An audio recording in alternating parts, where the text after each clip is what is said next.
Welcome back to the City Current Show. I'm your host, Jeremy Park.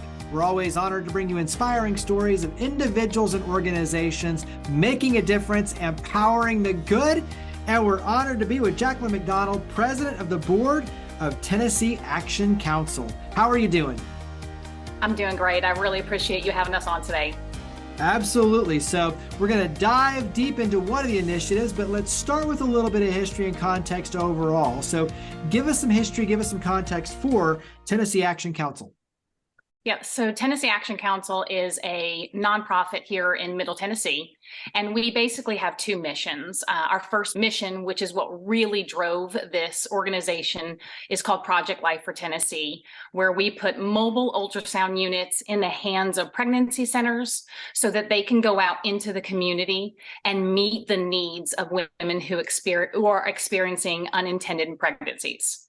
And then later, we also took on the initiative of, since we love life and we really want to support life, we branched off into Helping Hands, which provides duffel bags to children in foster care, which gives them dignity so that when their personal belongings are moved, instead of being put in a trash bag, they're put in a nice new duffel bag, which really gives them hope and worth. Absolutely. And that's the initiative we're going to dive deep into. And so let's go ahead and back up a little bit in terms of providing some stats, some context. When you talk about the foster care system, the number of kids, what they're going through, go ahead and paint the picture of where we are nationally, but where we are with the state of Tennessee and tied to your efforts, obviously. Yes, so nationally, you're looking at roughly about 400,000 kids in foster care a year. In Tennessee, locally here, we have 9,000 kids in foster care in a given year. And statistically, which is really impressive, or not really impressive, it's eye-opening, is that 50% of the children that are in foster care are in 5% of the counties across the United States. And unfortunately, we have two of those counties here in Tennessee, Shelby County and Davidson County. So the need here in Middle Tennessee or in Tennessee in general, is really imperative. When you look at kind of the concentration, obviously, in the larger cities, I mean, it does make sense in terms of where the concentration is, but it really does. It brings to light the issue and obviously what you're trying to do to be a solution. And so when you look at Helping Hands, go back and kind of touch again on the aspect of what you're doing with the duffel bags and the importance of that for the dignity and the youth to have a much more solid foundation. So go ahead and reiterate kind of the mission on that side. Yes, so the mission of Helping Hands is to provide dignity to these children when they're going through a very traumatic situation in their life. As you can imagine, this is sometimes very much a surprise. And these children are just in very much a state of turmoil and trauma. And then when you hand them a garbage bag for them to put their personal belongings in, they immediately think, this is where I put my trash. This is not where I put my beloved possessions. This is not where I'm putting my clothing that I love, my toys that I love. So we come along and give them these duffel bags. They're brand new. They're personalized. They can put their names on the little name tags. And it just gives them something that says, my stuff is important. I am important. And that's what we give to those children. Talk about how it manifests. So in other words, talk about collaborative partnerships. How does it work? So we obviously look for community support, whether it be individuals, corporations, to help us meet the needs of these children. So we started out with just supplying 1,000 duffel bags to Williamson County and the 9 surrounding counties, not including Davidson County. And then when we started to hear that those duffel bags were also being distributed to other areas of Tennessee because the need is there and because they know the value these bags are to these children. In 2022, we decided to up our initiative from just those 1,000 bags to 5,000 bags across the entire state of Tennessee.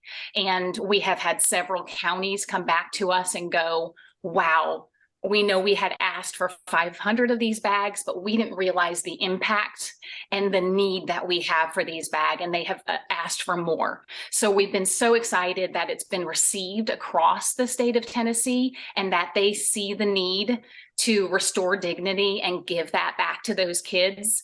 And it's just something that we really like the community to get involved in and hear about, because the need is there. The workers from DCS appreciate it, and they really do value, and they can see it in the eyes of those kids when they're giving them those duffel bags to help them carry their belongings. And I think it goes to show something that can seem simple, a duffel bag, and yet have a very profound statement and impact on the life of a child. Like you said, when you think about putting your stuff in a trash bag where your trash usually goes versus a duffel bag that is dignifying, purpose-driven, like something small yet very large impact. And I think it's a powerful vehicle on your end when you look at statewide now, the expansion and what you're doing to really help and make a difference in the lives of these youth. Talk about it from a standpoint of the time, on your end in terms of planning ahead, raising the money, kind of orchestrating all of this in terms of the logistics and the business side of what you do. Yes, so it takes us about 6 months from the start of deciding to place that order till it actually getting here stateside. To avoid additional fees, we do order it directly from the manufacturer, so it does take a time for it to get here. But that also allowed us to personalize these bags for the needs of the children to better suit their needs. But yeah, so we'll place that order, and $12 a bag, 5,000 bags. It's a large cost there.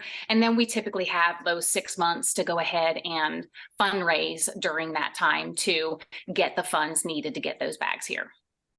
You mentioned the stats in terms of where Tennessee and obviously the larger cities are with the number of foster care kids. Talk about, though, why it's important to focus on lifting those youth, because if we don't keep them on a positive trajectory, it's very easy to get pulled into a negative trajectory. So talk about kind of that psychological side, the research, the stats that go into why it's so important for us as a community as a whole to focus on pouring into these kids. Yeah, the statistics are really eye-opening when you look at them. Obviously, it's very traumatic for a child to spend any time in foster care. And the longer they spend in foster care, it leads to life-changing events down the road. 60% of homeless people have spent time in foster care. You have 60% of children that have been in the sex traffic industry were in foster care. Staggering enough, 70% of prison inmates spent time in foster care. And even scarier, 80% of inmates on death row spend time in foster care. And then you have other statistics, which you look at and you go, 97% of children who spend time in foster care never go on to get a college education. So this really, they get set up with everything stacked against them to not become a functioning member of society. So to come alongside them and try and keep it as positive and as hopeful and to increase their self-worth through this traumatic time is imperative. You have a chance to get the feedback from the social workers who interact obviously with the youth. And like you mentioned, statewide, saying, hey, we need more of these, these duffel bags. Do you have a chance to get any of the impact from the youth through the social workers? In other words, what does it mean to them to have people supporting them in this way? Unfortunately, obviously, there's disclosure issues. They can't tell us exactly what's going on, but we did go down and deliver some bags to Williamson County here recently. And we were doing an interview with one of the social workers, and he was talking about how these kids' eyes just light up when they're given this. Not that they're happy, but to see going through this traumatic situation that they're going, hey, here's this bag and let's go ahead and pack your stuff up. It's just a glimmer of some hope of, okay, like you're planning this for me. You're making this easy for me. And it just, hearing that little bit is just so powerful. Well, and I think it goes back to, when you talk about how the community can help, which is going to be the next question, this is a statewide effort. And so I think for anyone, regardless of where you live, here's an opportunity to pour into you. So you do have events that you host. You have obviously the fundraising piece of this to underwrite your efforts. Talk about the different ways that the community can help. So we're working on our dinner event that'll happen September 21st. We've got some music artists that will be there as well as a speaker that's lined up there. Those are events that go strictly toward helping us with the mission of Helping Hands.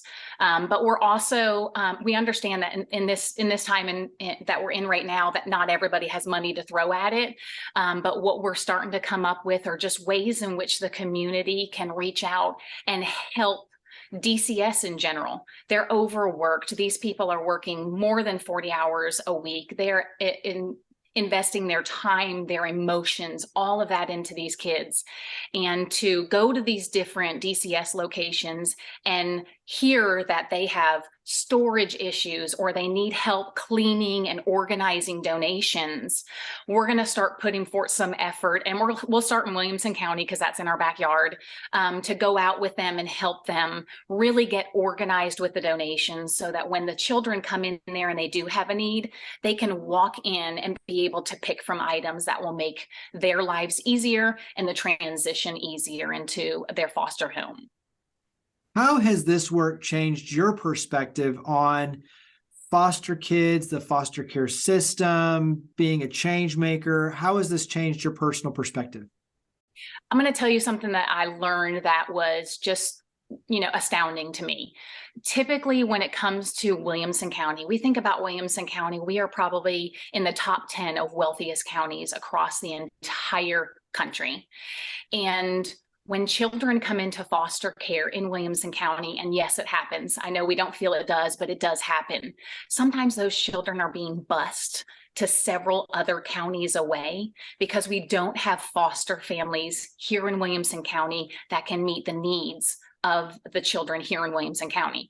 And you just think about the idea of these children in a car with their social worker, just going through this entire process and driving an hour and a half away from everything they know to go stay with somebody because these $1 million houses they're passing don't know about it or haven't made an effort. Because I firmly believe in Williamson County, we have a heart and we have a passion to help. We just don't know that it's needed. So one of the biggest initiatives that we always talk about is there's a need for foster families. And if you have room, if you have a heart for it, to please reach out to DCS or to an agency that helps you become a foster parent so those children can stay here in the area with what they're familiar with, closer to family that they're familiar with. And that's the biggest thing that it's opened my eyes to when it comes to being involved in this. Yeah, I think just like you said, when you kind of paint the picture of what the kids are dealing with, but then being uprooted from the world that they know and being bused or, driven hours or an hour and a half away.